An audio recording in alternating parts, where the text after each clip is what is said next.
SB Music Entertainment's presence, Chhattisgarhi DJ Inclusive Remix.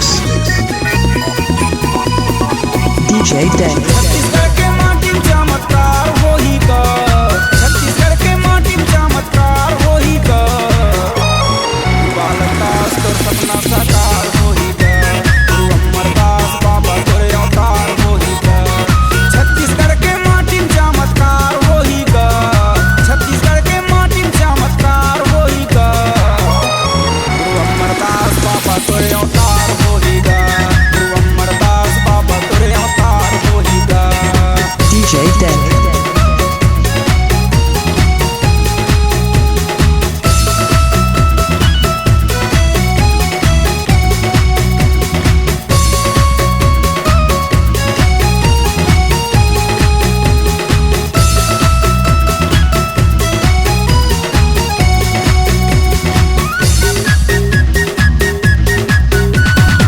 DJ Day. Chatua खड़ुआ यौते लासी है भंडार धाम, छत्तीसगढ़ माँ गिरोधपुरी है बन गए चारों धाम। DJ Day.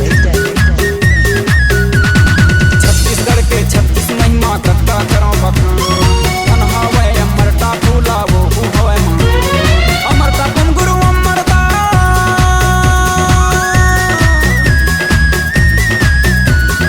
अमर टापुम गुरु अमरदास अवतार लेही गा, गुरु बालकदास तोर सपना साकार होही गा, गुरु अमरदास बाबा तोरे अवतार होही गा।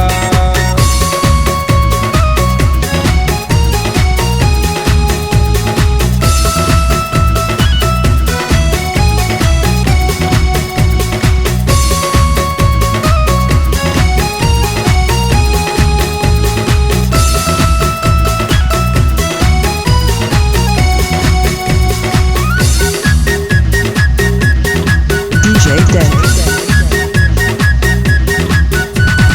हे गुरु अमरदास बाबा सतनामी औलाद, सच्चा पैया के हम संगी तपती पर फौलाद।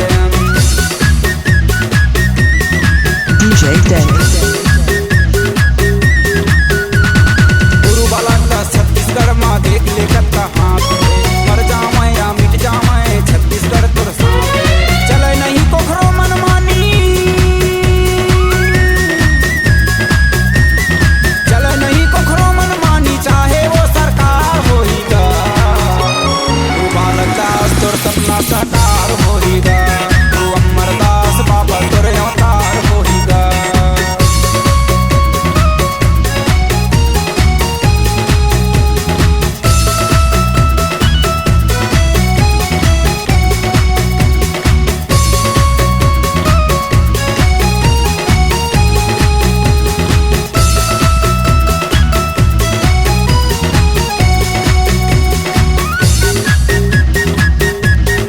DJ Day. और सपना ला पूरा करबो अपन बीच समाज में, सद्धर्म में क्रांति लाबो अपने संत समाज में। DJ Day. सादा रहिबो सादा खाबो सतला बोलबो समाज में, धर्म नीति के बीज बोए के रही काम समाज में। बन के सिपाही जिंदगी बिताबो, बन के सिपाही जिंदगी बिताबो, सतहा हमारे आधार होही गा, गुरु बालकदास तोर सपना साकार होही गा, गुरु अमरदास बाबा तोरे अवतार होही गा, गुरु बालकदास तोर सपना साकार होही गा, गुरु अमरदास बाबा तोरे अवतार होही गा। छत्तीसगढ़ के माटी में चमत्कार होही गा, छत्तीसगढ़ के माटी में चमत्कार होही गा, गुरु बालकदास तोर सपना साकार होही गा, गुरु अमरदास बाबा तोरे अवतार होही गा, गुरु बालकदास बाबा तोरे अवतार होही गा, गुरु अमरदास बाबा तोरे अवतार होही गा, गुरु अमरदास बाबा तोरे अवतार होही गा, गुरु बालकदास बाबा तोरे अवतार होही गा। DJ Day. C-Log Digital Recording Studio, Cordoba. Contact number 99071192115.